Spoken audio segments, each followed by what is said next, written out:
Assalamualaikum warahmatullahi wabarakatuh. Halo teman-teman.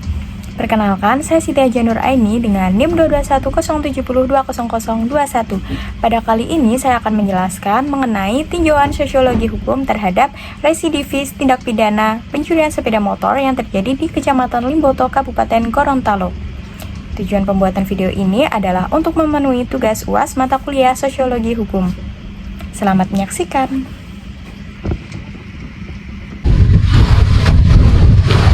Inilah detik-detik tim Pandawa Satuan Reserse Kriminal Polres Gorontalo saat menangkap pelaku pencurian sepeda motor di wilayah Kabupaten Gorontalo. Pelaku ditangkap bersama motor hasil curian saat berpapasan dengan tim reskrim di wilayah Kecamatan Limboto, Kabupaten Gorontalo. Namun saat akan ditangkap, pelaku berusaha melarikan diri hingga akhirnya polisi berhasil menggagalkannya. Dari tangan pelaku, polisi berhasil mengamankan 1 unit sepeda motor hasil curian dan 1 kunci T yang digunakan pelaku saat akan melakukan aksinya. Pelaku yang diketahui bernama Kasim Alimin alias Kancil tersebut merupakan residivis kasus pencurian dan sudah 4 kali diamankan Satuan Reskrim Polres Gorontalo dengan kasus yang sama. Pelaku diketahui baru keluar dari lembaga pemasyarakatan pada bulan Mei 2021 lalu dan kembali melakukan aksi pencurian di wilayah Tilango, Kabupaten Gorontalo. Kini pelaku beserta barang bukti telah diamankan di Polres Gorontalo. Pelaku dijerat dengan pasal 363 KUHP dengan ancaman kurungan 7 tahun penjara. Mamat Kaida, Kompas TV, Gorontalo. Artinya bahwa tindakan pencurian ini telah dilakukan berulang kali. Tindak pidana ini dinamakan tindak pidana residivis.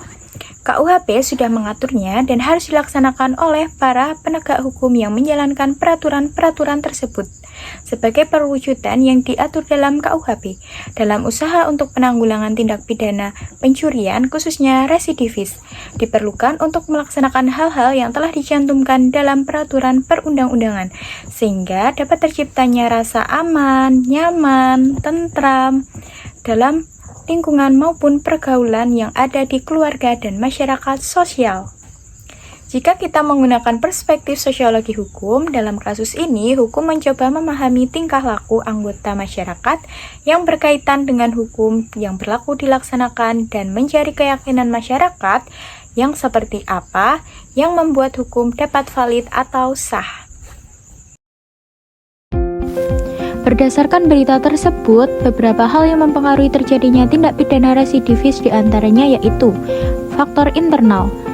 Faktor internal ini terdiri dari pendidikan. Faktor ini merupakan salah satu faktor yang mempengaruhi tindak pidana residivis, di mana timbulnya berasal dari diri seorang individu dan selanjutnya dapat dicari hal-hal yang berhubungan erat dengan kejahatan-kejahatan yang dilakukannya.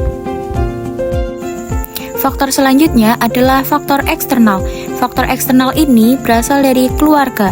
Ketika suatu keluarga terjadi gesekan atau keretakan maupun masalah orang tua dan saudara-saudara lainnya, maka ini akan menyebabkan perubahan keadaan dan menyebabkan tindak kejahatan. Tindak kejahatan ini akan terjadi dengan sendirinya dari mental maupun keadaan anak.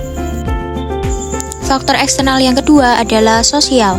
Adapun jika interaksi sosial akan mendapatkan pengaruh yang baik, maka tentunya tidak akan menjadi persoalan. Namun, lain halnya dengan pengaruh yang buruk. Sebaliknya, lingkungan sosial sangat berpengaruh terhadap timbulnya kejahatan yang memaksa seseorang untuk melanggar aturan atau norma-norma yang berlaku dalam masyarakat. Faktor eksternal yang ketiga adalah faktor ekonomi. Terkadang, dalam pemenuhan kebutuhan tersebut, mereka menggunakan cara-cara yang tidak halal dan sah.